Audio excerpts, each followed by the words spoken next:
அனைவருக்கும் அன்பு வணக்கம். மீண்டும் தமிழை வணக்கம் நிகழ்ச்சியில் உங்களை சந்திப்பதில் மிக்க மகிழ்ச்சி. இன்றைய நிகழ்வில் இணைய மோசடிகள், டிஜிட்டல் பாதுகாப்பு, அரசாங்கம், பொதுமக்கள் என்று சமகாலத்தில் எதிர்நோக்கும் சவால்கள் தொடர்பாக இன்றைய நிகழ்வில் பேசப்போகின்றோம். அந்த வகையில் CERT என்று அழைக்கப்படும் கணனி அவசர தயார்நிலை குழுவின் விசாரணை பிரிவு உயர் அதிகாரி திருமதி டிலானி நடராஜ் அவர்கள் இணைந்திருக்கின்றார். வணக்கம். வணக்கம். எப்படி இருக்கிறீங்க? நல்லா இருக்கேன். இந்த காலகட்டங்களில் உங்களை போன்ற அடிக்கடி நிகழ்வில் பேச வேண்டிய சூழல் இருக்கின்றது. அந்த வகையில் நாடும் அவ்வாறான விடயங்களில் பிரச்சனைகளை பல கொடுத்து கொண்டிருக்கிறது. அது வெறுமனே பொதுமக்கள், சாமானிய பொதுமக்கள் மாத்திரமல்ல, அரசாங்க தரப்பில் கூட இன்று பல சிக்கல்கள் இந்த இணைய மோசடிகள் தொடர்பாக. அண்மையில் இலங்கை எதிர்நோக்கும் இணைய மோசடிகள் என்ன? மிக அண்மையில் என்று சொன்னால், இலங்கையில் கவ்பே என்று எல்லாராலும் தெரியும். அரசாங்கத்துக்கான வரி கட்டணங்கள் மற்றும் நிறைய டிராஃபிக் வயலேஷன் போன்ற கட்டணங்களை நாங்கள் செய்யக்கூடிய ஒரு வெப்சைட் உண்டு. இப்போ உங்களோட ஃபோனுக்கு இப்போ ரீசெண்டாக 2-3 நாளாக வந்து கொண்டிருக்கிறது ஒன்றுன்னா, +63 தொடங்குகிற ஒரு நம்பர்லேருந்து உங்களோட ஃபோனுக்கு வருது, அதாவது போக்குவரத்து விதிமுறைகளை நீங்கள் மீறி இருப்பதாக கூறி இந்த கட்டணத்தை நீங்கள் இந்த லிங்க் ஊடாக போய் செய்யுங்கன்னு சொல்லி கிட்டத்தட்ட இலங்கையில் உண்மையான gowpay.lkங்கிற இந்த வெப்சைட்டை ஒத்த ஒரு போலியான இணையதளத்துக்கு அது உங்களை கொண்டு செல்லுது. இதன் மூலம் நீங்கள் உங்களோட கார்டுகள், கிரெடிட்டோ டெபிட் கார்டுகளை நீங்கள் கொடுத்த பிறகு உங்களோட அக்கௌண்ட்டில் இருக்க பணம் முழுவதும் மோசடியாளர்களால் கைப்பற்றப்பட்டு விடுது. இதுதான் இப்போ ரீசெண்டாக ஒரு 2-3 நாளாக எங்களுக்கு தொடர்ந்து வர புகார்கள் என்று சொன்னால் இதைத்தான் குறிப்பிடலாம். இப்பொழுது இந்த பொதுமக்களுடைய தரவுகள் மோசடியாளர்களுக்கு செல்வது என்றால், இங்கே பாதுகாப்பு குறைபாடு என்பது சம்மந்தப்பட்ட தரப்புக்கம் அல்லவா இருக்கின்றது? அதுதான். அது என்னென்னு சொல்கிறதுண்டா, இப்போ ஏதாவது ஒரு இடத்துல உங்களோட டீட்டெயில்ஸை நீங்கள் சொல்லுங்கள். ஆன்லைனில் நீங்கள் ஏதாவது ஒரு பொருளை வாங்குறீங்களோ, அல்லது நான் ஏற்கனவே இதே நிகழ்ச்சியில் பல தடவை கூறியிருக்கிற ஒரு விஷயம், PI data, personal identification data, உங்களோட தனிப்பட்ட தரவுகள் மிக மிக முக்கியம். ஏதாவது ஒரு லிங்க் கொண்டு வந்த உடனே உங்களோட பேர்கள், ஃபோன் நம்பர்கள், ஐடென்டி கார்டு நம்பர்கள், இதை சில இப்போ என்னென்னா நிறைய ஃபோரம்ஸ்கள் வர தொடங்கிவிட்டன. இந்த ஃபோரம்ஸ் ஊடாக உங்களோட டீட்டெயில்ஸை கேட்குறாங்க. சிலர் நம்பி டீட்டெயில்ஸை கொடுக்குறபடியால் அவங்க பல்காக ஒரு பல்க் SMS ஒன்று அனுப்புகிறாங்க. யாருக்கெல்லாம் வெஹிக்கிள் இருக்கோ அவ்வளோ பேருமே பயப்படுறாங்க. ஏன்டா நான் வாகனம் ஓட்டியிருக்கணும், நானே தங்க போனேன், அப்போ இது உண்மையாகவே எனக்கு ஒரு மெசேஜ் தான், நான் இந்த விதிமுறையை மீறி இருக்கிறேன், ஆகையால் நான் இந்த கட்டணத்தை செலுத்த வேண்டும், உடனடியாக நான் கட்டணத்தை செலுத்தவில்லை என்றால் நான் இப்படியான, அதாவது அடுத்த வருடம் உங்களது வருமான பத்திரங்கள் புதுப்பிக்கப்படாது, வாகன உரிமை ரத்து செய்யப்படும் என்று அந்த மெசேஜ் ரொம்ப பயங்கரமாக உங்களுக்கு அனுப்புறாங்க. பயன்காட்டும் விதத்தில் உடனடியாக மக்கள் நம்பி அந்த லிங்க் ஊடாக போயிட்டு பேமெண்ட் செய்கிறாங்க. ஆனால் அவங்க ஒரு தடவைக்கு 2 தடவை அதை யோசிக்க வேண்டும். +63 என்று தொடங்கும் பொழுதே அது நம்ம நாட்டு நம்பர் இல்லை. மற்றது அரசாங்கத்தால் இப்படி ஒரு விதிமுறை மீறி இருக்கிறதுனா அருகில் இருக்கிற டிராஃபிக் போலீஸில் போயிட்டு செக் பண்ணலாம். அதெல்லாம் செய்ய மாட்டோம். உடனடியாக நான் என்னை பாதுகாத்து கொள்ள வேணுங்கிற ஒரு நோக்கத்துக்காக அந்த லிங்க்ல கிளிக் பண்ணி போயிட்டு செய்கிறது. ஏற்கனவே பல நிகழ்ச்சிகளில் கூறியிருக்கிறேன், தயவு செய்து ஒரிஜினல் போலவே போலியான இணையதளங்கள் நிறைய இருக்கின்றன. மேலே அந்த பூட்டு மார்க் இருக்கிறதாண்டா பாருங்க, அந்த வெப்சைட் இணையதளம் பாதுகாப்பானதா அப்படிலாம் நாங்கள் நிறைய செக் பண்ணிட்டு தான் அந்த பேமெண்ட் கேட்வேக்குள்ளே போகணும். மக்கள் பதட்டத்தில் இப்போ இருக்கிற அந்த காலகட்டம் என்னென்னு சொல்ல தெரியல, அவசர உலகத்தின் என்னவோ தெரியல, டக்குன்னு பயந்து பேமெண்ட் செய்கிறார்கள். செய்த பிறகு தான் அவங்க சொல்லியிருக்கிறது 1500 2000 தங்களோட அக்கௌண்ட்ல இருக்க முழு தொகையும் போன பிறகுதான் அவங்களுக்கே உணருது நான் ஒரு ஸ்கேமுக்குள்ள மாட்டுப்பட்டுட்டேன். இப்பொழுது இதுபோன்று மற்றொரு விடயம், ஒரு வியமான பயணம் சார்ந்த ஒரு விடயம், ஒரு ஆப்ஸ் மூலமாக அதிகமான மோசடிகள், அவர்களும் அதை விழிப்புணர்வாக செய்திகளில் பல விடயங்கள் பகிர்ந்திருந்தார்கள். அந்த மோசடி தொடர்பாக கொஞ்சம் சொல்லுங்கள். இலங்கையில் அண்மை காலமாக மிக பெரிய அளவில் பாதிக்கப்பட்ட, பெரிய அளவில் நடந்த ஒரு மோசடி என்று சொன்னால், விமான நிலைய கட்டணங்கள். நீங்கள் கேள்விப்பட்டிருப்பீங்க, இலங்கையில் மிக பிரபலமான ஒரு விமான டிக்கெட் டிஸ்கவுண்ட் ஒன்று இருக்கிறதாக ஃபேஸ்புக்கில் ஈவன் எனக்கு கூட கொண்டே இருக்கும். அப்போ நீங்கள் வெளிநாடு போகிற நோக்கில் ட்ரிப்பாவோ அல்லது ஏதாவது ஒரு காரணத்துக்காக வெளிநாடு போகிறவங்களா இருந்தால் அப்படி நாங்கள் ஏதாவது ஒன்று சர்ச் பண்ணியிருப்போம். அப்படி சர்ச் பண்ணியிருக்கும் சந்தர்ப்பங்களில் எங்களோட வாட்ஸ்அப்புக்கு அந்த மெசேஜ் கொண்டே இருக்கும். என்ன நான் ஏற்கனவே சொன்னது போல், நீங்கள் கூகுளில் ஏதாவது சர்ச் பண்ணிங்கன்னா அடுத்து உங்களுக்கு ஃபேஸ்புக்கை திறந்தா வரும். ஃபேஸ்புக்கில் நீங்கள் வாட்ஸ்அப்பில் நீங்கள் ஒரு ஃப்ரெண்டோட ஏதாவது கதைச்சிங்கன்னா, நான் நாளைக்கு ஒரு சட்டை வாங்க போகிறேன்டா, அந்த சட்டை தொடர்பான ஏதாவது ஒரு விஷயங்கள் கண்டிப்பாக நீங்கள் ஃபேஸ்புக் போனீங்கன்னா வரும், அல்லது நீங்கள் இன்ஸ்டாகிராம் போனீங்கன்னா வரும். இதுக்குள்ளாக ஒரு கனெக்டிவிட்டி இருக்கிறது என்பதை மக்கள் கண்டிப்பாக புரிந்து கொள்ள தான் வேணும். அப்போ நாங்கள் கூகுளில் போயிட்டு ஒரு விமான டிக்கெட் தொடர்பாக சர்ச் பண்ணினீங்களா, நீங்கள் அதுக்கு பிறகு ஒரு 2 மணி நேரம் கழித்து ஃபேஸ்புக்கோ அல்லது போனீங்கன்னா உங்களுக்கு ஒரு 50% தள்ளுபடி உன்னோட விமான டிக்கெட் வருதுன்னு வருது. மக்கள் டக்குன்னு நம்பி அந்த ஆப்பை ஃபோனுக்கு இன்ஸ்டால் பண்ணிடுறாங்க. ஏன்னா 50% ஒரு டிஸ்கவுண்ட் கிடைக்கிறது பெரிய விஷயம். அதை நம்பி இன்ஸ்டால் பண்ணுறாங்க. இது பண்ணின பிறகு என்ன நடக்குதுன்னு சொன்னால், உங்களோட ஃபோன் உங்களோட கையில் இருந்தும் இன்னொருத்தர் தான் செயற்படுத்தி கொண்டு இருப்பார். இதனூடாக என்ன நடக்குதுன்னு சொன்னா, நீங்க உங்களுக்கு சொல்லுவாங்க முதல்ல ரூ. 250 நீங்க செலுத்துங்க. இது சரி வந்தா அடுத்த கட்டணத்தை நீங்க செலுத்தலாம். நீங்க ரூ. 250 எப்படி செலுத்துவீங்க? உங்களோட போனை திறந்து ஆன்லைன் பேங்கிங் ஆப்புக்குள்ள போயிட்டு நீங்க யூசர் நேம் பாஸ்வேர்ட் அடிக்கும் பொழுது அங்கால ஒருத்தர் எட்டி பார்த்து கொண்டிருக்காருன்னு நினைங்க. அவங்க என்ன செய்வாங்கன்னா, நீங்க நினைக்கிற மாதிரி ஒருத்தர் தான் ஆப்ரேட் பண்ணுவாருன்னு இல்லை, கிட்டத்தட்ட ஒரு 30-40 பேர் இதுக்காக வேலை செய்வாங்க பேக்ரவுண்ட்ல. நீங்க எந்த பேங்க்குக்கு போறீங்களோ உடனே அந்த பேங்க்குரிய ஆப்பை அவங்க லாகின் ஆகி உங்களோட யூஸ் ஐடியையும் பாஸ்வேர்டையும் அவங்க என்டர் பண்ணி இருக்கிற மிச்ச காசு உங்களோட அக்கௌண்ட்லேருந்து போயிடும். அது அந்த டைம் வந்து உங்களோட ஃபோன் வந்து அப்படியே ஒரு ஸ்லீப்பிங் மூட்ல இருக்கும். நீங்கள் ஒன்றும் செய்யலாம், அது ஃபோன் ஸ்டக் ஆன மாதிரி இருக்கும். இம்மீடியட்டாக நீங்கள் செய்யலாமண்டா, இப்படியான ஒரு மோசடியில் பாதிக்கப்பட்டீங்கன்னா இம்மீடியட்டாக நீங்கள் ஃபோனை வந்து பவர் ஆஃப் செய்ய வேணும். நீங்கள் ரீஸ்டார்ட் பண்ணி செய்ய போனீங்கன்னா அவர் உங்களை செய்ய விட மாட்டார். அங்கால இருக்கிற மோசடியால செய்ய விட மாட்டார். அவர் என்ன செய்வாருன்னா, அந்த கேப்புக்குள்ள ஈவன் உங்களுக்கு இலங்கையில நிறைய பேங்க்ல ஆன்லைன் டிரான்சாக்ஷன் செய்யும் பொழுது கண்டிப்பாக ஓடிபி, அதாவது ஒன் டைம் பாஸ்வேர்ட் கண்டிப்பா வரும். உங்களோட போனுக்கு ஒன் டைம் பாஸ்வேர்டு நான் உங்களால பார்க்க இயலாது. ஏன்னா அவர் டக்குன்னு மேல தள்ளி போட்டு அல்லது டிலீட் பண்ணிடுவார். இதன் மூலமா இப்ப உங்களுக்கு தெரியவே தெரியாது நீங்க இப்படி ஒரு மோசடியில மாட்டுப்பட்டிருக்கேன்னு சொல்லி. அங்கால அந்த போன் ஒரு 10 நிமிஷம் போல ஸ்டக் ஆகியே இருக்கும். சிலர் ரீஸ்டார்ட் பண்ணினவங்களோட காசு ஃபுல்லாவே போயிடும். சிலர் என்ன செய்யறதுன்னு தெரியாம போனை வச்சிருப்பாங்க, அவங்களோட காசும் போயிடும்.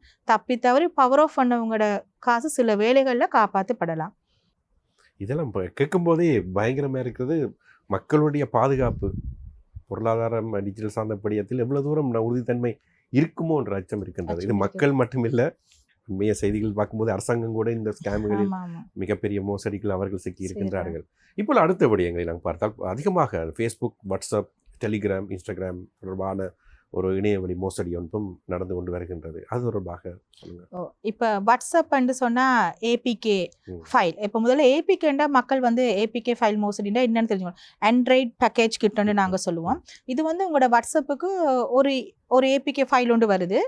அது ஒரு இன்விடேஷனாக வரலாம், இல்லை வெட்டிங் இன்விடேஷனாக வரலாம், அல்லது ஒரு மின்சார பட்டியல் நீங்கள் செலுத்த வேண்டிய தொகை, இப்படி ஏதாவது வரலாம். நீங்கள் கிளிக் பண்ணினீங்கன்னு சொன்னால் இந்த ஃபோன் வந்து அந்த வைரஸ் ஊடாக இன்னொருத்தர் பார்த்துக்கணும். நான் முதல் சொன்னது போலவே தான் இதுவும் அடுத்தவங்க வந்து பார்த்துக்கணும். அப்போ நீங்கள் இப்படி என்ன செய்யணும்டா, இப்படி ஒரு ஆப் வந்ததுன்னா நீங்கள் இன்ஸ்டால் பண்ணக்கூடாது. யாராவது உங்களுக்கு ஒரு வாட்ஸ்அப்பில் ஒரு ஏபிகே ஃபைல் அனுப்புனா நீங்கள் அதனூடாக வர அந்த செயலியை நீங்கள் தரவிறக்கம் செய்யவே கூடாது.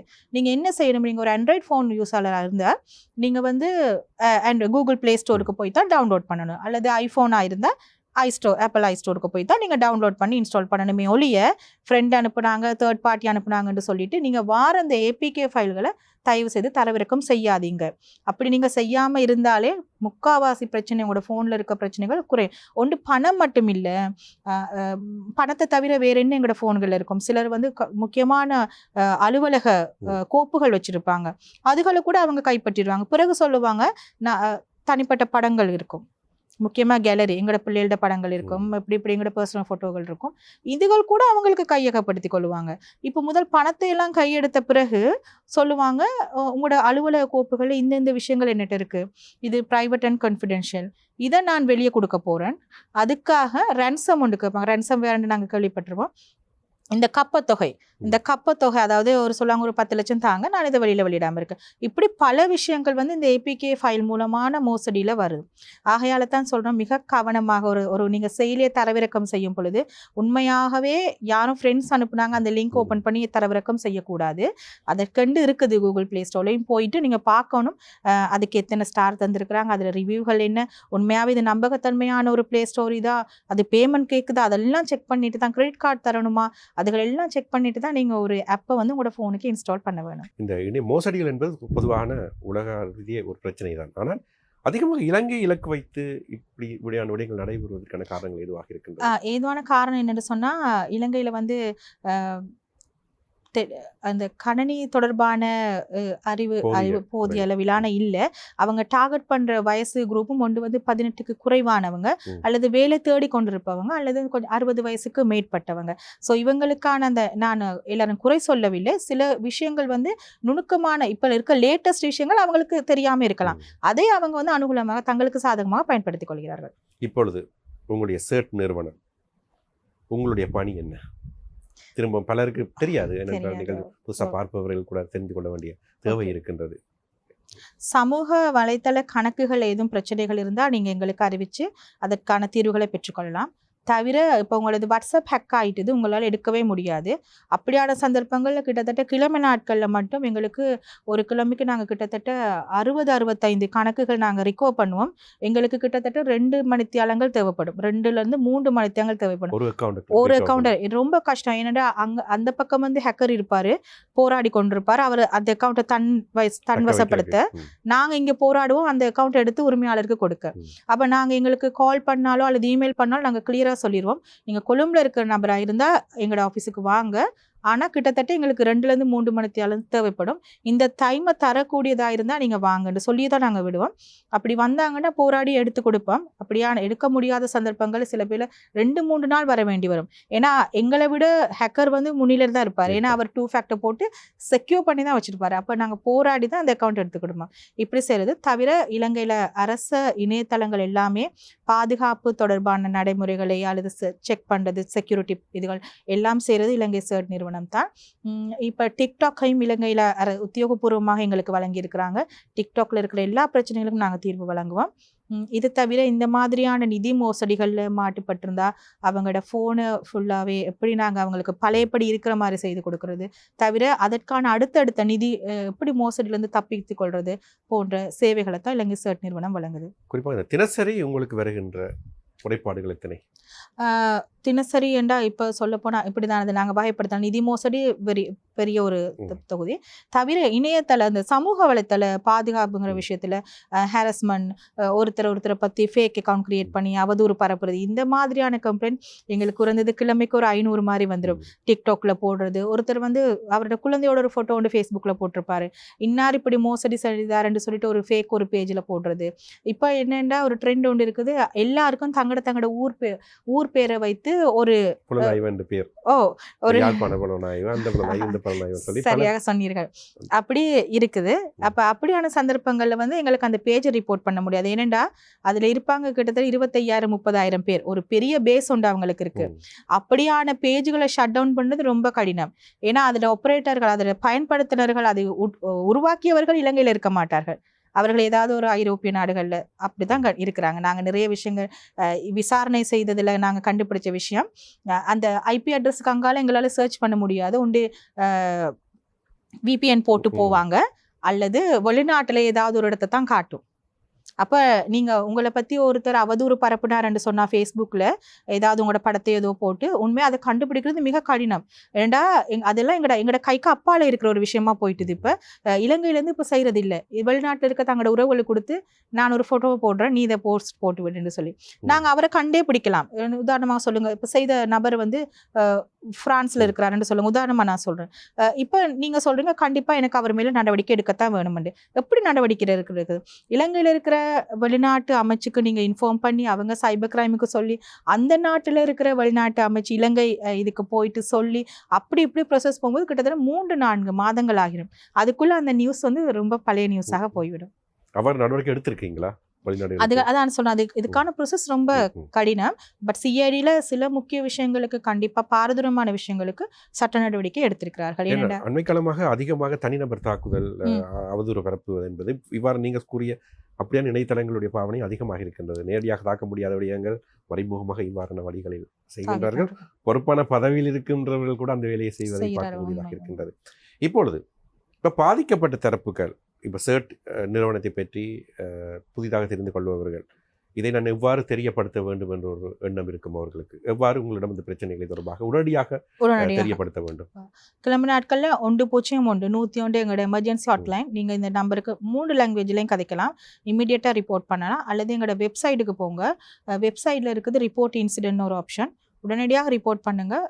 கண்டிப்பாக 24 மணித்தியாலத்துக்குள்ள உங்களுக்கு ரிப்ளை வரும். நான் ஏற்கனவே சொன்னது போல.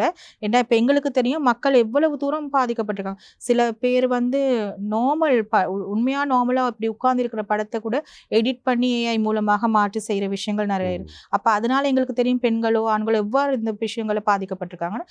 இம்மீடியட்டா நாங்க 24 மணித்தியாலத்துக்குள்ள ஆக்ஷன் எடுப்போம். அதை மானிட்டர் பண்றதுக்காக இல்ல இப்ப நாங்க சர்ட்ல ஒரு வேற ஒரு குழு ஒன்று செயல்பட்டு கொண்டு தான் இருக்கிறோம். ஏஐ பற்றி சொன்னீர்கள். ஏ என்பது இப்போ வளர்ந்து வருகின்ற இணைய இந்த தொழில்நுட்பங்கள் என்பது மக்களுடைய பாதுகாப்புக்காகத்தான் என்று நாங்கள் நினைக்கும் போது அதுவே மக்களுக்கு பாரதூரமான விடயங்களை கொண்டு வருகின்றது. இந்த ஏஐ தொடர்பான விழிப்புணர்வு அது தொடர்பாக சில விடயங்கள் கூறுங்க. ஏஐ வந்து இப்படிதான். இப்ப நிறைய நீங்க பாத்தீங்கன்னா சர்வதேச பாடசாலைகள் எடுத்தீங்கன்னா அந்த அந்த அந்த பாடசாலையை பொதுவாக நான் சொல்ற விஷயங்கள் நீங்க வேணுமெண்டா ஃபேஸ்புக்கோ இன்ஸ்டாகிராமோ போய் பாருங்க. அந்த பாடசாலையில் நடைபெற விஷயங்களை வந்து அடிக்கடி அந்த பாடசாலை அந்த ஃபேஸ்புக் தளத்துல வந்து பதிவிட்டு கொண்டே இருப்பாங்க. ஏனென்று சொன்னா அப்பதான் இதை பார்த்து போட்டு 4 பேர் இன்னும் தங்களோட ஸ்கூலுக்கு பிள்ளைகள் வருவாங்க. மற்றது எல்லா அச்சீவ்மெண்ட்ஸுமே இப்போ எல்லாருமே எல்லா இடங்களையும் போட தொடங்கிட்டாங்க. அப்படியாப்பட்ட ஒரு அச்சீவ்மெண்ட்ல எங்களுக்கு ரீசெண்டா வந்த இன்சிடென்ட், ஒரு பிள்ளைகள் 4 பேர் வலைப்பந்து இலங்கையில முதல் தரத்தில் ஏதோ வெற்றி பெற்றுட்டாங்க. அந்த பிள்ளைகள் 4 பேர்த்தோட ஃபோட்டோவையும் எடுத்து 14 வயசு பிள்ளைகள் எடுத்து எடிட் பண்ணி ஏஐ மூலமாக எடிட் பண்ணி அந்த பாடசாலையில் இருக்கிற அவ்வளோ பேரோட வாட்ஸ்அப் குரூப் தாய்மார்களோட வாட்ஸ்அப் குரூப்புக்குமே அந்த ஃபோட்டோ போட்டிருந்தாங்க. இப்போ இந்த ஃபோட்டோவை நாங்கள் எப்படி அழிக்கிறது? ஏன்னா ஒரு முதல் 15 நிமிஷம் அந்த ஆப் தருது, நீங்கள் ஒரு படத்தை போட்டு உங்களுக்கு வேணுங்கிற மாதிரி நீங்கள் டிசைன் பண்ணிக்கொள்ளுங்கன்னு சொல்லிட்டு நாங்கள் அந்த ஆப்புகள் அந்த மாதிரியான போலியான இணையதளங்களுக்கும் போய் பார்த்துருக்குறோம். உண்மையாகவே அப்படி செய்து தருது. அதுக்கு பிறகு அதுக்கான எவிடன்ஸ் எங்கேயுமே இல்லை. ஆகையால் தான் இப்போ சர்வதேச ரீதியாக ஒரு அமைப்பு இருக்குது, ஸ்டாப் NCI. நாங்கள் என்ன செய்வோம்னா அப்படியாப்பட்ட ஒரு சந்தர்ப்பத்தில் அந்த லிங்க்குள்ளாக போயிட்டு ரிப்போர்ட் பண்ணோம்டா உலகத்தில் எந்த மூலையில இருந்தாலும் அந்த படம் அழிப்பற்றும். ஆனாலும் இப்போ நான் சொன்னது இந்த இன்சிடென்ட்ல நான் உங்களுக்கு வாட்ஸ்அப்ல தான் அனுப்புறேன். உங்களோட போனை நான் எடுத்தாதான் டிலீட் பண்ணலாம். நீங்க எங்க இருக்கிறீங்கன்னு எனக்கு தெரியாது. அந்த மாதிரி ஒரு சர்வதேச பாடசாலையில கிட்டத்தட்ட எவ்வளவு 1000 பிள்ளைகள் படிப்பாங்க. அந்த பிள்ளையோட பேரண்ட்ஸ் எல்லாம் எங்கெங்க இருக்கிறாங்கன்னு என்னென்னு தெரியும். அவ்வளவு பேர்த்தோட போனையும் எடுத்து அழிப்பது என்பது சாத்தியப்படாத ஒரு விஷயம். நாகரிகம் என்ற பேரில் நாங்கள் பாதுகாப்பாக உணர்கின்ற போது ஒரே நேரத்தில் நாங்கள் பின்னோக்கியும் சென்று கொண்டிருக்கின்றோம். இது ஒரு குறிகாட்டி தான். நாங்கள் கடந்த அப்படியே ஆதிகாலம் சென்று ஒரு விதத்தில் பக்குவப்பட்டால் மனது ஆதிகாலத்தை நோக்கி தான் நாங்கள் யோசிக்க வேண்டிய நிலைமை வரும். இப்போ மற்றொரு விடயம், இந்த நிதி மோசடி தொடர்பாக ஆரம்பத்தில் நீங்கள் கூறுகின்றீர்கள். இந்த பேங்குடைய பாதுகாப்பு தொடர்பாக போதிய விளக்கங்கள் மக்கள் மத்தியில் இல்லை. ஓடிபி தொடர்பாக, ஏடிஎம் தொடர்பாக, கார்டுகளை கண்டபாட்டில் அவங்க பயன்படுத்துவது, அது தொடர்பான சில விதிமுறைகள் வரையறுக்கங்களை கொஞ்சம் சொல்லுங்க. ஆமாம். இப்பொழுது வந்து நான் சொன்னது போல இந்த ஏபிகே ஃபைலூடாக வார எந்த லிங்க்குகளுமே தயவு செய்து கிளிக் பண்ணி பேமெண்ட் செய்ய வேண்டாம். இப்போ இந்த பேமெண்ட் கேட்வே நாங்கள் செக்யூரிட்டி செக் பண்ணலாம். உண்மையாகவே இது ஒரு ஜெனுவினான வெப்சைட்டா அப்படிங்கிறது முதல்ல நீங்கள் தான் தெரிஞ்சுக்கொள்ள வேணும். நீங்கள் ஒரு இடத்துக்கு பேமெண்ட் பண்ண போறீங்களா இருந்தால் சிலதுகள் வந்து அந்த இப்போ கேஷ் ஆன் டெலிவரி அப்படிலாம் வந்திருக்குது. முடிந்தளவு அந்த ஆப்ஷனை பயன்படுத்த பாருங்கள். அப்படி இல்லாத சந்தர்ப்பத்துங்களில் நீங்கள் என்ன செய்யணுமெண்டா மேலே அந்த வெப்சைட்டின் மேலே நீங்கள் பார்த்தீங்கன்னா உண்மையான வெப்சைட்டா, இப்போ ஒரு சைட்டை சொல்லும்போது கேபிட்டல் ஏ போட்டிருப்பாங்க, அங்கே சிம்பிள் ஏ இருக்கும். அதுகளை நீங்கள் சரியாக நுணுக்கமாக கவனிக்க வேண்டும். மற்றது அந்த ஒரு நான் சொன்னது போல ஒரு பூட்டு மார்க் கொண்டு இருக்கும், அதுக்கு பக்கத்தில் கிளிக் பண்ணீங்கன்னா அந்த பேஜுக்குரிய அந்த இணையதளத்துக்குரிய நான் சொன்னது இல்லைங்க சர்ச் செய்கிற செக்யூரிட்டி வெரிஃபிகேஷன் அந்த டெஸ்ட் பாஸ் பண்ணியிருப்பாங்க. செக்யூரிட்டி அந்த வெலிடேஷன் பீரியட் ஒன்று இருக்கும். இப்போ நீங்கள் சொல்லுங்களேன், உண்மையான ஜெனுவினான சைட் எங்களோட இணையதளமும் கூட முந்தின நாள் தான் புதுப்பிச்சோம். நாங்கள் அந்த செக்யூரிட்டி எங்கடையும் முடிஞ்சிருந்தது, முந்தின நாள் தான் புதுப்பிச்சோம். இப்போ நாங்கள் அந்த டைம் போட்டிருந்த ஒரு இதை கூட நாங்கள் இப்போ சொல்லுங்களேன் ஒரு 24 நிமிடத்தில் நாங்கள் புதுப்பிக்காமல் விட்டுட்டோம்டா அந்த நேரம் எங்களோட சைட்ல ஏதாவது பாரதூரமா நடந்திருந்தா மக்கள் வந்து கம்ப்ளைண்ட் பண்ண இயலாது. ஏனென்றா அவங்க அதில் செக் பண்ணியிருக்கணும். பட் அப்படி விடுறது இல்லை. நாங்கள் பொதுவாக எல்லா இணையதளங்களுக்கும் அரசாங்க தொடர்பான எல்லா இணையதளங்களுக்கும் அறிவுறுத்தி நீங்கள் புதுப்பிங்க அதை செக் பண்ணுங்க, செக்யூரிட்டி வயலேஷனை பாருங்கண்டு. ஆனால் அரசாங்க நிறுவனங்கள் எல்லாமே இலங்கை சர்டிஃபிகேட் இருக்கிறபடியால் நாங்கள் அதை செய்து தருவோம். ஆனால் போலியாக கிரியேட் பண்ணுறதெல்லாம் நாங்கள் எல்லா நேரமும் மானிட்டர் பண்ணி கொண்டிருக்க மாட்டோம். ஆகையால் மக்கள் தான் பார்க்கணும் உண்மையாகவே அதுக்கு செக்யூரிட்டி வெரிஃபிகேஷன் இருக்குதா, வெலிடேட் பீரியட் இருக்குதா, காலாவதியாகும் திகதி இருக்கிறதா. இப்போ இன்றைக்கு நீங்கள் ஒரு பேமெண்ட் செய்கிறீங்க, ஆனால் அந்த சைட் வந்து முந்தின நாளோட முடிஞ்சிட்டுது. அப்போ நீங்கள் கம்ப்ளைண்ட் போட்டாலும் உங்களால் அந்த நிதியை பெற்றுக்கொள்ள முடியாது. ஏன்னா அந்த சர்டிஃபிகேட் அதிலே ஃபெயில். நீங்களே இப்படி இருக்கும்போது அரசாங்கத்திலிருந்து திரைசேரிலிருந்து சென்ற பணம் எப்படி திருப்பி வரப்போகின்றது எனக்கு சந்தேகம் தான் எனக்கு இருக்கின்றது. இப்பொழுது மோசடிகள் இவ்வாறு நடந்து கொண்டிருக்கும் போது மோசடியாளர்கள் அவர்கள் தொடர்பாக எடுக்கப்பட்ட நடவடிக்கைகள் என்ன? அண்மை காலங்களில் குறிப்பிட்ட நாட்டை சேர்ந்த அதிகமானவர்கள் கைது செய்யப்பட்டுகின்ற விவகாரங்களை நாங்கள் செய்திகளில் பார்த்து கொண்டிருக்கின்றோம். எல்லோரும் இலங்கையை மையப்படுத்தி அப்போ இப்படியான விடயங்கள் நடக்கும்போது இதை விசா சார்ந்த விடயங்களிலும் கவனம் செலுத்த வேண்டிய சூழல் இருக்கின்றது. பாதுகாப்பில் எதுவும் குறைபாடு இருக்கின்றதா? அப்படியே சொல்றதுக்கு அப்படியே சரியாகவே இன்வெஸ்டிகேஷன்ஸ் பார்ட் வந்து அப்படி சொல்றதுக்கு இயலாது. இப்படிதான் நீங்க வந்து இப்போ இலங்கைக்கு வர எல்லாருமே அந்த நோக்கத்தோட தான் வாராங்கன்ட்டு இல்லை. இலங்கையிலையுமே சில சென்டர்ஸ் இருக்குது. அமெரிக்காவில் இருக்கிற ஆக்களை மையப்படுத்தி கொண்டு செய்கிற சென்டர்ஸ் இலங்கையிலையும் இருக்குது. அண்மையில் கூட நாங்கள் அப்படி ஒரு இடத்தை கண்டுபிடிச்சி அதுக்கான நடவடிக்கை எடுத்திருந்தாங்க. அதில் வந்து இலங்கையில் இருக்கவங்க வந்து இளைஞர்கள் பார்ட் டைம் வேலை செய்கிறவங்க அப்படி கேட்டு போனவங்க அவங்க கொடுத்த தகவலின் அடிப்படையில் தான் நாங்கள் அந்த இடத்தை கைப்பற்றினோம். அதில் என்னென்னு சொன்னால் அதில் வந்து வார விஷயங்கள் வந்து இப்போ யாருமே வந்து இதுக்குள்ளே வந்து இறங்கி பர்பஸாக போக மாட்டாங்க. சிலர் வந்து உண்மையாகவே அவங்களோட தலைமை வந்து வெளிநாட்டில் இருக்கலாம். இங்கே இருக்கிறவங்க அதில் என்ன நடக்குதுன்றே தெரியாது. தங்களுக்கு வந்து பகுதி நேர வேலையாக ஒரு 2000 ரூபா கிடைக்குது. நான் கேம்பஸ் போகிற பிள்ளை, எனக்கு வந்து உண்மையாக 2000, இன்றைக்கு ஒரு நாளைக்கு 2000ங்கிறது எனக்கு ஒரு பெரிய விஷயம். ஓகே, அப்போ நான் இந்த பார்ட் டைம் ஜாப்பை செய்யலாம்னு தான் அதுக்குள்ளே போவாங்க. அதுக்கு பிறகு தான் கொஞ்ச நாள் ஒரு 3-6 மாதம் போன பிறகு தான் ஐயோ இப்படியாப்பட்ட ஒரு நிலையமா அப்படின்ட்டு வெளியே வந்துட்டு சிஐடிக்கு தரவங்களும் இருக்கிறாங்க. அல்லது கமிஷன் கூடிக்கொண்டே போக அவங்க வந்து கமிஷன் கிடைக்குதுன்னு சொல்லிட்டு அதில் வேலை செய்கிறவங்களும் இருக்கிறாங்க. அப்படியாப்பட்டவர்களுக்கு பிற்காலத்தில் அதை அந்த இடத்த கண்டுபிடிச்சாங்கன்னா பிரச்சனை வரலாம்.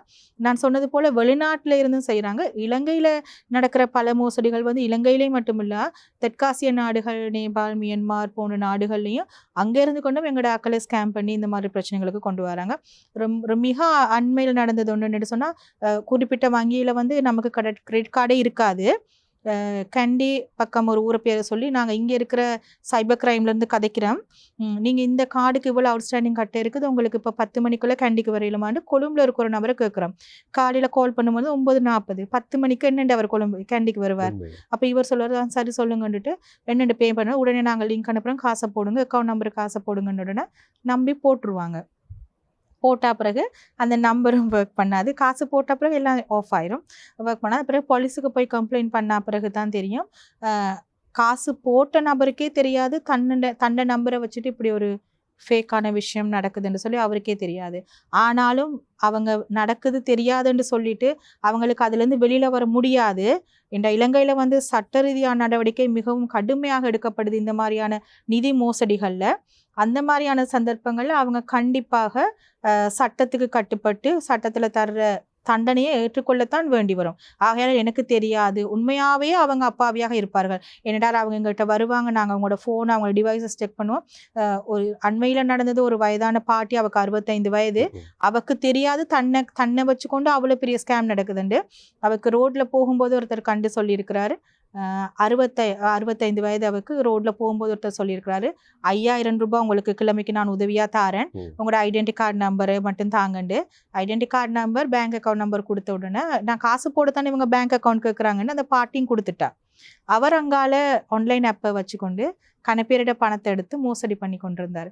இப்போ அந்த பாட்டியையும் கைது செய்து தான் வச்சுருக்குறாங்க. ஒன்றும் பண்ண முடியாது.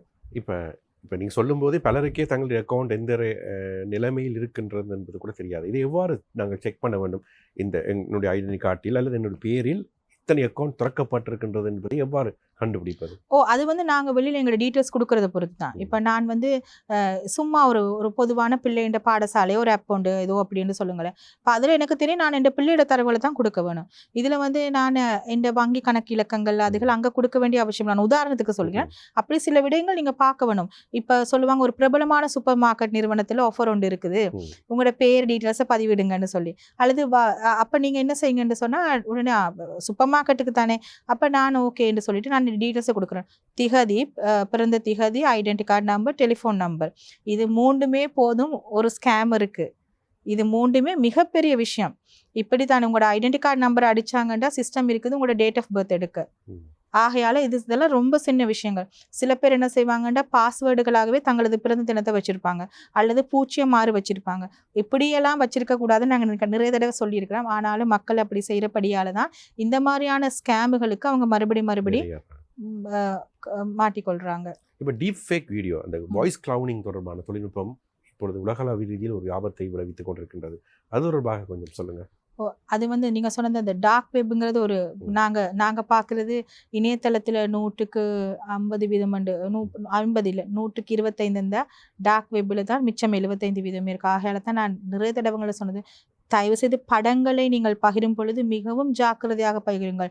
நீங்க ஃபேஸ்புக்கில் உங்களுக்கு 1000 ஃப்ரெண்ட்ஸ் 5000 ஃப்ரெண்ட்ஸ் இருக்கிறது முக்கியம் இல்லை.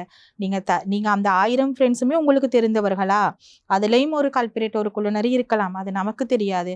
அவர் உங்களோட படத்தை இன்னொருத்தருக்கு கொடுத்து எடிட் பண்ணி போட்டாருண்டா அதுகளை வந்து அந்த சைட்ல இருந்து நாங்கள் ரிமூவ் பண்ணி விடுவோம். ஆனால் அது வந்து இன்னொருத்தர் தண்ட ஃபோனில் டவுன்லோட் பண்ணி வச்சிருக்கிறார். 5 வருடமோ 20 வருடம் கழித்தோ அந்த ஃபோட்டோ வெளியே வரலாம்.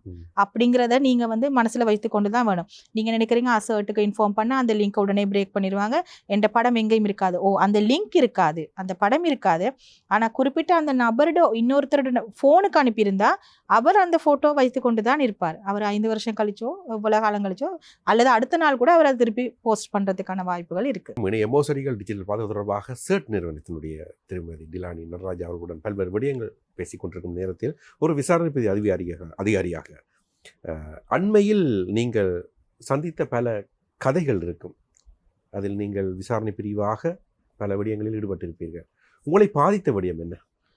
பாதித்த விடயமெண்டா மிக அண்மையில் நடைபெற்றது. ஒரு 42 ஒரு குடும்பஸ்தர், வைஃபுக்கு 38 வயது, அவருக்கு 2 தடவை ஹார்ட் அட்டாக் வந்து சுகமில்லாதவர். அப்போ மனைவி தான் கவனித்து கொண்டிருக்கிறார். 5 வயதில் ஒரு குழந்தை, 2.5 வயதில் ஒரு குழந்தை. இப்படி சும்மா ஃபோனை என்னடா செய்கிறது, பிள்ளைகளுக்கு சாப்பாடு கொடுக்கணும், கணவர் சுகம் இல்லாமல் இருக்கார், அவருக்கு எந்த விதமான வேலையும் செய்ய வேண்டாம்னு சொல்லியிருந்தாங்க. அப்போ மனைவி யோசிச்சுட்டு கொண்டிருக்கும் பொழுது இவருக்கு ஃபோனுக்கு வந்திருக்கிற ஒரு மெசேஜ் பார்த்துட்டு பார்ட் டைம் ஜாப் இருக்குதுன்னு சொல்லி அவள் லிங்கை கிளிக் பண்ணிட்டா. இதான் நீங்கள் சின்னவங்க வந்து ஃபோன் பாவிக்கும் பொழுது நீங்கள் பார்த்தீங்கன்னா அந்த அட்டுகள் பாப் ஆகிக்கொண்டிருக்கும். தயவு செய்து முக்கியமான விஷயம், இந்த அட்டுகளை கிளிக் செய்ய வேண்டாம். ஏன்னா இந்த அட்டுக்கு பின்னுக்கு இருக்கிறது வந்து ஒரு மிக டேஞ்சரான ஒரு மிக மிக ஆபத்தான ஒரு விஷயம்.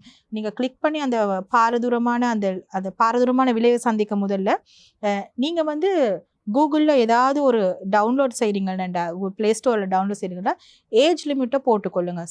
சில விஷயங்கள் சொல்லுவாங்க எனக்கே தெரியாது, என் பிள்ளைகள் தான் இதை செய்தாங்கன்னு. அதுக்காக தான் சொல்கிறோம் பேரண்டல் கண்ட்ரோலுங்கிற ஆப்ஷனை நீங்கள் கண்டிப்பாக பயன்படுத்தணும். சிலர் சொல்லுவாங்க பிள்ளைகளுக்கு வந்து இப்போ ஃபோன் கொடுக்காட்டி அவங்க மென்டலி டவுன் ஆயிடுறாங்க, ஒரு வேலையும் செய்கிறாங்க இல்லை அப்படி இப்படின்ட்டா. நீங்கள் இதை லிமிட் பண்ணாலும் மட்டும் காணாது, ஸ்க்ரீன் டைமை லிமிட் பண்ண வேணும். அது வந்து நீங்கள் ஆட்டோவாக வந்து நீங்கள் என்ன செய்யலாம்னா ஸ்க்ரீன் லொக்கை போடுங்க. அப்போ நீங்கள் ஈவன் பிள்ளைகள் கையில் தான் ஃபோன் இருந்தாலும் பிள்ளைகளால் அந்த லொக்கை எடுக்க இயலாது ஃபோன். அது அப்படி அவங்க அதுக்கு பிறகு கொஞ்சம் கொஞ்சம் இப்படி தான் குறைக்க வேணுமே ஒழிய எடுத்த உடனே இப்போ நான் வந்து எல்லாரோட வீட்டையும் போய்ட்டு ஃபோன் எடுத்து நான் இது பண்ணி வச்சிருக்கேன் இல்லாது இல்லையா. ஆகையால் நிறைய பேர் கால் பண்ணி பேரண்ட்ஸ் வந்து அழுவாங்க எங்கள்கிட்ட, எப்படி இதுலேருந்து நாங்கள் வெளியில் வாரது, எங்களோட பிள்ளைகள் வெளியில் வாராங்க இல்லைன்னு. அப்போ இப்படியான சந்தர்ப்பங்களில் வந்து நீங்கள் நாங்கள் தான் எங்களோட கையில் அந்த கண்ட்ரோல் எடுக்கணும், அந்த பேரண்டல் கண்ட்ரோல் போன்ற ஆப்ஷன்ஸ்களை எடுக்கணும். இப்போ இந்த வீட்டில் என்ன செய்ய, அந்த பிள்ளைகள் கிளிக் பண்ணி பார்த்த உடனே பகுதி நேர வேலையாக 2000 ரூபா ஒரு நாளைக்கு தருவாங்கன்னு சொல்லியிருக்கிறோம். இவங்க கதைச்சிருக்கிறா. அப்புறம் டெலிகிராமு கூடாக ஒரு லிங்க் கொண்டு அனுப்பியிருக்கிறாங்க, நீங்கள் அதில் ஜாயின் ஆகுங்கன்னு சொல்லி. அந்த டெலிகிராமில் வந்து என்னென்னு சொன்னால் கண்டிப்பாக உங்களோட நம்பரை கொடுத்து தான் நீங்கள் அக்கௌண்ட் ஒன்று க்ரியேட் பண்ணணுமெண்டு இல்லை. நீங்கள் ஒரு போலியான பேரை வச்சுக்கொண்டு அக்கௌண்ட் க்ரியேட் பண்ணலாம், அல்லது உங்களோட வீட்டு செல்ல பேரை கூட வச்சுக்கொண்டு நீங்கள் க்ரியேட் பண்ணலாம். நம்பர் டிஸ்பிளே பண்ணுங்கிறது அவசியம் இல்லை. இவருக்கு பிறகு அதை கிளிக் பண்ணிவிட்டு அந்த டெலிகிராம் குரூப்புக்கு போனால் அதில் நிறைய ஸ்க்ரீன்ஷாட்டுகள் வருது. தேங்க்யூ, நான் இன்றைக்கு இவ்வளோ உழைச்சேன், இவ்வளோ எனக்கு காசு வந்தது, கிரெடிட்டட், தேங்க்யூ என்று சொல்லி கணக்க விஷயங்கள், அந்த ஆக்களை கவர்ற விஷயங்கள் வந்திருக்கு. இப்போ இவன் நினைச்சிட்டா உண்மையாகவே இதனூடாக இவ்வளோ உழைக்கலாம் என்று சொல்லி போட்டு அவள் என்ன செய்திருக்கிறான்னு சொன்னால் தானும் அந்த இதுக்குள்ளே போகணும்னு சொல்லி அவங்க சொல்லியிருக்காங்க. ஓகே, என்ன பேங்க் அக்கௌண்ட் இருக்குது, அவட ஃபோன் எடுத்தீங்கன்னா அவட ஃபோனில் இல்லாத பேங்க் ஆப்பே இல்லை. எல்லா வங்கியிலும் கிட்டத்தட்ட இளைஞர்கள் அனுமதியோட அந்த பேங்க் அக்கவுண்ட் ஓபன் பண்ணப்பட்டிருக்கு. இவ வந்து தன்னோட ஜிமெயிலும் பாஸ்வேர்டும் கொடுத்துருக்குறா அவங்களுக்கு. அப்போ அவங்க இவட அக்கௌண்ட்டுக்குள்ளே லாகின் ஆகி எல்லா செய்தி ஆப்புகளும் இன்ஸ்டால் பண்ணி இவட ஃபோனை அவங்க அங்கால இருந்து ஆப்ரேட் பண்ணி கொண்டு தான் இருக்கிறாங்க.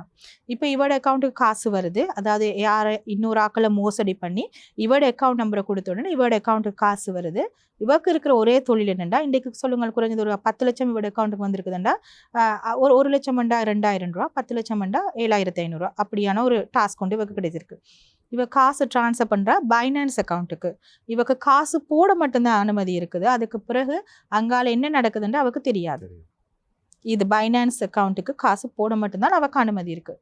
இவன் நினைக்கிறா ஓகே இது ஒரு ஜென்யூனான ஒரு வேலை, எனக்கு சுகம், பிள்ளைகள் வீட்டை பார்த்துக்கொள்ளலாம், கணவரையும் பார்த்துக்கொள்ளலாம், எங்களுக்கு சாப்பிட்றதுக்கு வருமானம் கிடைக்குது ஓமன்ட்டு இவ கிட்டத்தட்ட ஒரு 6-7 மாதம் செய்து கொண்டிருக்கிறார். இந்த மோசடியாளர்கள்ட்ட நாங்கள் மாட்டிட்டோம்னு தெரிந்த மக்கள் அவங்க போய் போலீஸில் கம்ப்ளைண்ட் பண்ணும்பொழுது என்ன செய்வாங்க, இவாட அக்கௌண்ட் டீட்டெயில்ஸ் தான் அவங்க கொடுப்பாங்க. அதுக்கு பிறகு இவக்கு கடிதம் வர தொடங்குது. இலங்கையில் இருக்கிற பல பிரதேசத்திலிருந்து இவக்கு பேங்க்குனூடாக கடிதங்கள் வருது. இந்த வங்கியில் உங்களுக்கு இந்த அக்கௌண்ட் இருக்குது, உடனடியாக சிஐடிக்கு வாங்க வாங்க வாங்கன்னு சொல்லி. பிறகு தான் இவ ரியலைஸ் பண்ணியிருக்கிறா, போலீஸுக்கு போயிட்டு பேங்க்குக்கு போன பிறகு தான், அட நான் இப்படியாப்பட்ட ஒரு மோசடியில் நான் மாட்டியிருக்கிறேன்னு சொல்லிட்டு. அதுக்கு பிறகு எங்களோட நிறுவனத்துக்கு வந்தாங்க. நாங்கள் எல்லாம் செக் பண்ணி பார்த்தோம். உண்மையிலேயே மிகவும் மிகவும் ஒரு அப்பாவியான ஒரு பெண் அவக்கு தெரியுதில்லை தான் என்ன செய்தோம்னு தெரியுதில்லை. அந்த ஆப்புக்கு காசு வரது உண்மை, எனக்கு இந்த துண்டை சொல்லி தந்தாங்க, நான் அதை செய்தேன்னு சொல்கிறா. குழந்தைகள் இருவரும் பார்க்க மிகவும் வேதனையாக இருந்த ஒரு விஷயம். சாப்பாடும் இல்லை அந்த நாள் முழுக்க. கொழும்புல போகாத இடங்கள் இல்லை. நாங்களும் மத்திய வங்கியினூடாக கதைத்தோம். இதை இப்படியெல்லாம் சொல்லி கதைத்தோம். கன இடங்களுக்கு நாங்களும் கதைத்தோம். ஆனாலும் செய்ய வழியில் இப்போ சட்டம் உண்டு தான். புருஷனும் பிள்ளையும் வைஃபும் 2 பேரும் இப்போ அரெஸ்ட் பண்ணியிருக்கிறாங்க. பிள்ளைகள் எங்கே இருக்கிறாங்கன்னு கேட்டதுக்கு பிறகு சொன்னாங்க, பிறகு போலீஸ் நாங்கள் அங்கே அறிவிச்சு தேடி பார்க்க சொன்னாங்க, பக்கத்து வீட்டாக்கள் சாப்பாடு கொடுத்து கொண்டு இருக்கிறாங்க. ஏன்னா அவங்களுக்கு யாரோட உதவியும் இல்லை, தாத்தா பாட்டி அப்படி எந்த முறையுமே இல்லை. பக்கத்தில் இருக்கிறவங்க சாப்பாடு கொடுத்துட்டு இருக்கிறதாக கேள்விப்பட்டதாக. ஆனாலும் உண்மையும் பொய்யும் எங்களுக்கு தெரியாது. இப்போ இது நடந்தது 2 கிழமைக்கு முதல்ல. அவங்களை அரெஸ்ட் பண்ணி இப்போ 2 பேரும் சிறையில் தான் இருக்கிறாங்க. இப்போ இந்த வெளியேறிய பணங்களை ரீகவர் பண்ணுவதற்கான வாய்ப்புகள் இருக்கு? வாய்ப்புகள் மிக மிக குறைவு. என்னென்று சொன்னால், நாங்கள் நினைக்கிறோம் இப்போ இது பேங்க் டு பேங்க் ட்ரான்ஸ்ஃபர் ஆகுதுன்னு சொல்லிட்டு கிட்டத்தட்ட இடைத்தரகர்கள் இந்த மாதிரி அப்பாவியாக மாட்டுப்படுறவங்க இருக்கிறாங்க தானே, இந்த மாதிரி இடைத்தரகர்கள் ஒரு 4-5 பேர் இருப்பாங்க. கடைசியாக போகிறது நான் சொன்னது போல பிட்காயின்ங்கிற கரன்சிக்கு. அதுக்கு பிறகு காசு மாற்றப்பட்டதா இருந்தால் அந்த காசு திரும்ப வரதுக்கான வாய்ப்புகள் மிக மிக குறைவு. இப்பொழுது மற்றொரு விடயத்தை வருவோம். இணைய மோசடிகள் தொடர்பாக பேசிக்கொண்டிருக்கும் நேரத்தில் இப்பொழுது அதிகமாக சமூக வலைதளங்களில் அச்சுறுத்தல் ரீதியாக பாதிக்கப்படுபவர்கள் பெண்கள், குழந்தைகளை சார்ந்தவர்கள். இப்போ பெண்களுக்கு சில நேரத்தில் தவறான தொலைபேசி அழைப்புகளோ அல்லது ஏதாவது அச்சுறுத்தும் விதமான பகிர்வுகள் வந்தால் அவர்கள் முதலில் செய்ய வேண்டியது என்ன? அதாவது உண்மையாகவே உங்களோட படங்கள் வெளியிடப்பட்டிருந்தால் மட்டும்தான் நீங்கள் ஒரு நிமிஷம் யோசிக்க வேண்டும். வெளியிடப்படவில்லை, நீங்கள் யாருக்கும் என்ன படத்தை ஷேர் பண்ணி இல்லை. சிலர் மிரட்டி, இன்றைக்கு காலையில் நான் வரும்பொழுதும் கூட ஒரு கேஸ் ஒன்று ஹேண்டில் பண்ணிட்டு தான் வந்தேன். அந்த பெண் மிகவும் அப்பாவியான பெண். அவள் ஒரு ஏஐயில் எடிட் பண்ண ஒரு ஃபோட்டோவை போட்டு, இதே மாதிரி நீ உண்மையாக எனக்கு ஃபோட்டோ அனுப்பவில்லை என்றால் நான் இந்த ஃபோட்டோவை நீ படிக்கிற கல்லூரியில் யூனிவர்சிட்டியில் இருக்க எல்லாருக்கும் அனுப்புவேன்னு சொல்லி மிரட்ட இந்த பிள்ளை பயந்து அனுப்பிட்டுது ஒரிஜினல் ஃபோட்டோ. இப்போ அங்கால ஸ்கேம் செய்தவனுக்கு சான்ஸாக போயிட்டு முதல்ல எடிட்டர், இது ஒரிஜினல், இப்போ இதை வச்சுக்கொண்டு அவன் இன்னும் பிளாக்மெயில் பண்ணுறான். அப்போ அப்படியான சந்தர்ப்பங்களை நீங்கள் உண்மையாகவே படத்தை அனுப்பவில்லைன்னா நீங்கள் பயப்பட தேவையில்லை. 109 எங்களோட நம்பர். 109 இலங்கையில் பெண்கள் மற்றும் குழந்தைகளுக்கான பாதுகாப்பு அமைச்சின் கீழ் வேலை செய்கிற ஸ்பெஷல் யூனிட் உண்டு. அவங்களுக்கு நீங்கள் கம்ப்ளைண்ட் பண்ணலாம். கம்ப்ளைண்ட் பண்ணால் உடனடியாக சட்டரீதியாக நடவடிக்கை எடுப்பாங்க. எங்களோட பக்கம் நாங்கள் டெக்னிக்கலாக அந்த படம் எங்கேயாவது இருந்தால் நாங்கள் அதை ரிமூவ் பண்ணி தருவோம்.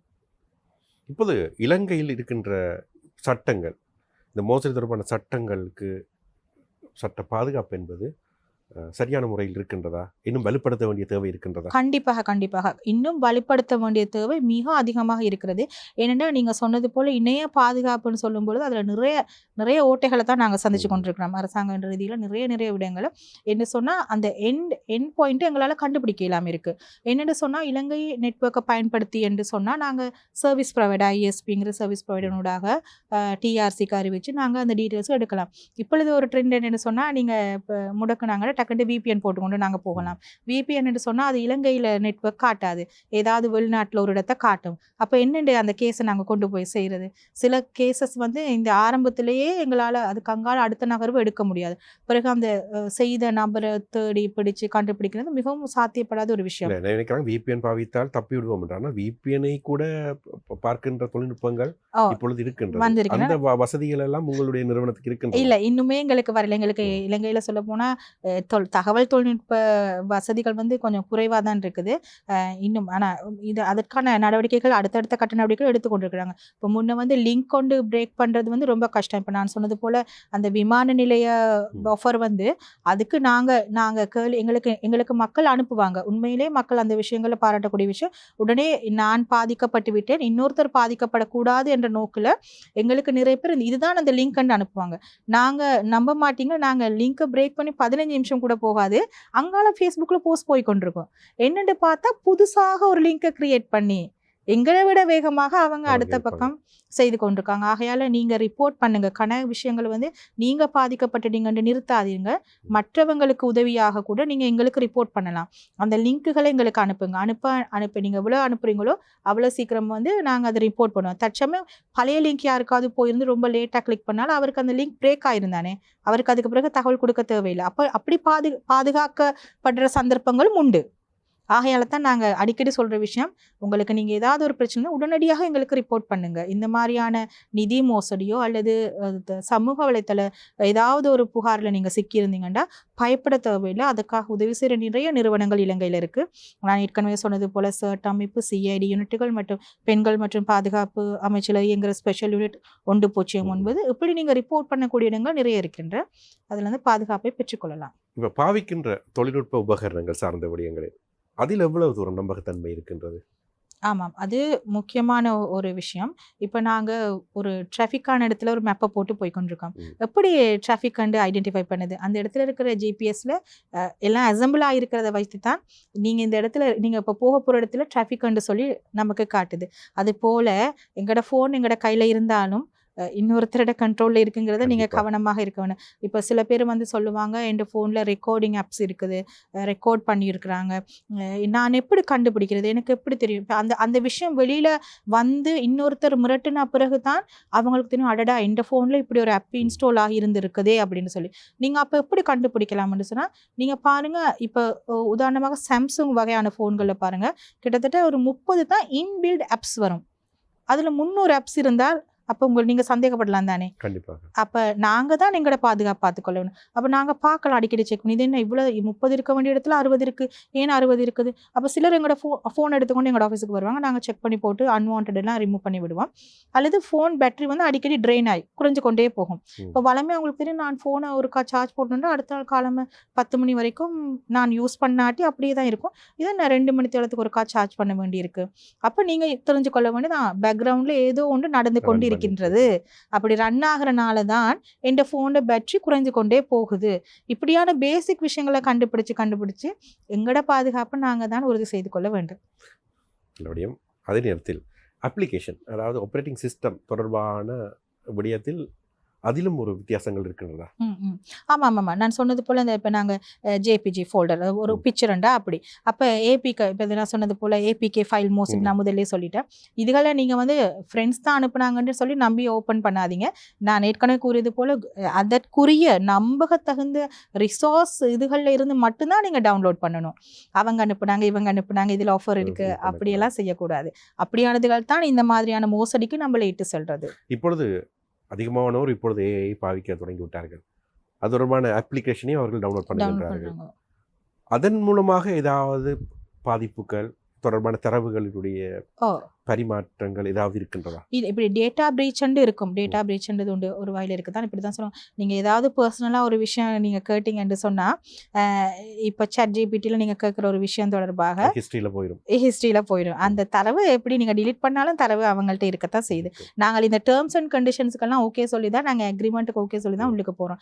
அதுக்கு பிறகு அவன் களவெடுத்துட்டான்னு சொல்லி நாங்கள் கேஸ் பண்ணையில் அதேனா அவன் டேர்ம்ஸ் அண்ட் கண்டிஷன் நாங்களுமே வாசிக்கிறது இல்லை.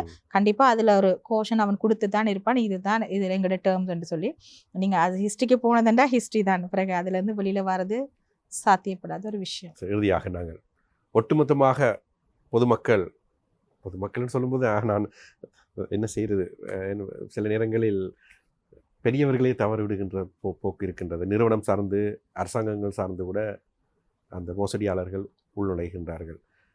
இவர்கள் எல்லாம் எவ்வாறு இனிமேலும் இனிவரும் காலங்களில் தங்களுடைய பாதுகாப்பு கட்டமைப்பை இறுக்கமாக கடைப்பிடிப்பது மிக நல்ல கேள்வி. இப்போ நீங்கள் சொல்லுங்கள், நாங்கள் எங்களது அலுவலக பயன்பாட்டுக்கு எங்களுக்கு ஒரு கம்ப்யூட்டர் தந்திருக்கிறாங்கன்னு சொன்னால் நாங்கள் அதை வந்து அலுவலக பயன்பாட்டுக்கு இப்போ நாங்கள் எங்களோட பர்சனல் ஜிமெயிலுக்கு அதுகளை போட்டு வைக்கக்கூடாது. ஏன் நான் லிங்க் பண்ண வேணாம் என்று சொல்லணும்டா, ஏதோ ஒரு லிங்க் ஏதோ ஒன்று நமக்கு வர மெசேஜ் இப்போ நாங்களுமே ஒரு கன்ஃபியூஷன் இருக்கும். இது நான் பர்சனல் மெயிலில் அனுப்புனேன்னா அல்லது என் அஃபிஷியல் மெயிலில் அனுப்புனேன்னா, நீங்கள் பர்சனல் மெயிலில் யாருக்காவது ஷேர் பண்ணியிருந்தால் தற்சமயம் உங்களோட தப்பி தவறி உங்களோட பர்சனல் மெயில் ஹேக்காகி இருந்தால் அதன் மூலமாக அந்த நபருக்கு உங்களோட அஃபிஷியல் மெயிலுக்கு வரலாம். அஃபிஷியல் மெயிலில் இருந்து நீங்கள் ஒரு பெரிய பதவியில் இருக்கிறீங்க, நீங்கள் ஒரு பெரிய உயர்நிலை பதவியில் இருக்கீங்க, நீங்கள் உங்களோட கீழே இருக்கவங்களுக்கு இன்ஸ்ட்ரக்ஷன் கொடுக்கலாம். நீங்கள் சொல்லுங்கள், ஒரு பணப்பரிமாற்றத்தை இன்றிலிருந்து நான் இந்த பேங்க் அக்கௌண்ட்டை மாற்றி விட்டேன், நீங்கள் கம்பெனி சிஇஓ, நான் பேங்க் அக்கௌண்ட்டை மாற்றி விட்டேன், குறிப்பிட்ட இந்த வங்கிக்கு அனுப்புங்கன்னு சொல்லி நாங்கள் மாற்றி எங்களோட சப்ளையர் செயினுக்கு வெண்டர்ஸுக்கு நாங்கள் சொல்கிறோம். இது எவ்வளோ பெரிய ஒரு மோசடி. அவங்க பார்ப்பாங்க, உண்மையிலேயே இவர் தான் இந்த மெசேஜ் அனுப்பியிருக்கிறாரு, நாங்கள் இனிமேல் காசு போட வேண்டியது இந்த நம்பருக்கு தான் சொல்லி அவங்க வேறு நம்பருக்கு குறிப்பிட்ட சில நாட்களுக்கு பிறகு டிரான்சாக்ஷன் எங்களுக்கு வர வேண்டிய பணம் வரவில்லையே அப்படின்னு செய்த பிறகு இன்வெஸ்டிகேஷன் செய்ய தொடங்கினா பிறகு தான் யாரோ இப்படி மாற்றி சப்ளை செயினுக்கான அக்கௌண்ட் நம்பர்களை மாற்றி கொடுத்துருக்குறாங்கன்னு அந்த கம்பெனிக்கே தெரிய வரும். ஆகையால தான் சொல்கிறேன், தயவு செய்து நீங்கள் ஆட்களுக்கு கொடுக்குற மெயில் அட்ரஸும் ஒஃபிஷியலாக பயன்படுத்துகிற மெயில் அட்ரஸும் வேறு வேறாக வைத்துக்கொள்ளுங்கள். தவிர சில ஆப்புகள் இருக்கும், நீங்கள் இமெயில் கொடுத்தா தான் உள்ளுக்கு போக வேண்டிய ஒரு சந்தர்ப்பங்கள் இருக்கும். அந்த நேரத்தில் நாங்கள் என்ன செய்வோம்னு சொன்னால், டெம்பரரி மெயில் எடுக்கக்கூடிய ஆப்ஷன்கள் இருக்குது. டெம்பரரி ஒரு 5 நிமிஷம் 10 நிமிஷம் அப்படியான மெயில்களை பயன்படுத்துங்க. அதாவது உங்களுக்கு பர்சனலான ஒரு விஷயம் வேண்டாம், பர்சனல் மெயிலை பயன்படுத்தலாம். அதை தவிர நீங்கள் டெம்பரரி மெயில் எடுக்கிற நிறைய ஆப்ஷன்கள் கூகுள் சர்ச் பண்ணி நீங்கள் எடுக்கலாம். அப்படி செய்து நீங்கள் பாதுகாத்து கொள்ளுங்கள். இது தவிர நீங்கள் வேறு என்ன செய்யணும்னு சொன்னால், இப்போ நீங்கள் பிள்ளைகள்கிட்ட ஃபோனை கொடுக்கும் பொழுது நான் ஏற்கனவே சொன்னது போல் பேரண்டல் கண்ட்ரோல் ஆப்ஷனை பயன்படுத்துங்க. ஏன்னா அவங்களுக்கு தெரியாது, அவங்க எல்லா லிங்கையும் கிளிக் பண்ணி விடுவாங்க. அதன் மூலமாக அது ஒன்லி பேமெண்ட் கேட்வேக்கு போகலாம். சிலது வந்து கார்டு சேவ் ஆகியிருந்தால் என்ன நடக்கும்டா, ஆட்டோமேட்டடாக காசு போயிடும் போன்ற விஷயங்கள் மிக ஜாக்கிரதையாக இருக்க வேணும். மற்றது அலுவலகத்தில் பயன்படுத்துகிற நீங்கள் இமெயில்ஸ் வந்து மிக மிக ஜாக்கிரதை. ரெண்டா நீங்கள் அக்கௌண்ட் நம்பரை மாற்றி நீங்கள் ஒரு இமெயில் அனுப்புனீங்கன்னா அந்த வெண்டர் ரிப்ளை பண்ணி கேட்பாரு, இஸ் இட் கன்ஃபார்ம் வந்து திருப்பி அதே மெயிலுக்கு தான் கேட்பாரு. அந்த மெயில் யார் கையில் இருக்கும்? அந்த மோசடியாளர் கையில் தான் இருக்கும். அவர் சொல்லுவார், கன்ஃபார்ம், இனிமேல் நீங்கள் இதுக்கு தான் காசு போடணுமெண்டு. அப்போ சப்ளையர் என்ன செய்வார், அவர் அது காசு போட்டுருவார். அதுக்கு பிறகு நீங்கள் இது பண்ணிடாது, ஏன்னா அவருக்கு எவிடன்ஸ் இருக்குது உங்கள்கிட்ட நீங்கள் இருந்து வந்த மெயில். ஆகையால் மெயிலுங்கிற விஷயம் மிகவும் ஜாக்கிரதை. 2 ஃபேக்டர் போட்டுக்கொள்ளுங்க, ஆத்தென்டிகேஷன் ஆப் போடுங்க, ஃபிங்கர் பிரிண்ட் வைங்க. இப்படி கன விஷயங்கள் இருக்குது ஒரு மெயிலுக்குள்ளே போக முதல்ல. அதுகளை நாங்கள் எங்களோட ஃபோனில் கூட செய்து வைக்கலாம். அப்போது எங்களுக்கு ஒரு நோட்டிஃபிகேஷன் வரும், உங்களுக்கு ஒருத்தர் இப்படி இந்த லாகின்ல டிவைஸில் லாக் ஆகுறாங்க, is it you and. Even நீங்கள் ஃபேஸ்புக்கை மாற்றினாலும் கூட ஃபேஸ்புக்கில் கூட வரும், இந்த இன்னொரு டிவைஸில் ட்ரை பண்ணியிருக்காங்க, இஸ் இட் யூ அண்டு. ஏனென்னா நாங்கள் 2 ஃபேக்டர் போடுங்கன்னு சொல்கிறதுக்கான ரீசன் அதுதான். உங்களோட பாதுகாப்பை மேம்படுத்தி கொள்ளுங்கள். நன்றி. எனவே இன்றைய நிகழ்வு வாயிலாக பல விடயங்களை நீங்கள் போதிய விளக்கங்களுடன் விழிப்புணர்வுகளை ஏற்படுத்தியிருந்தீர்கள். அந்த வகையில் தமிழை வணக்கம் நிகழ்ச்சிகள் வருகை தந்து கருத்துக்களை பரிமாறிக் கொண்டமைக்கு நன்றி. நன்றி.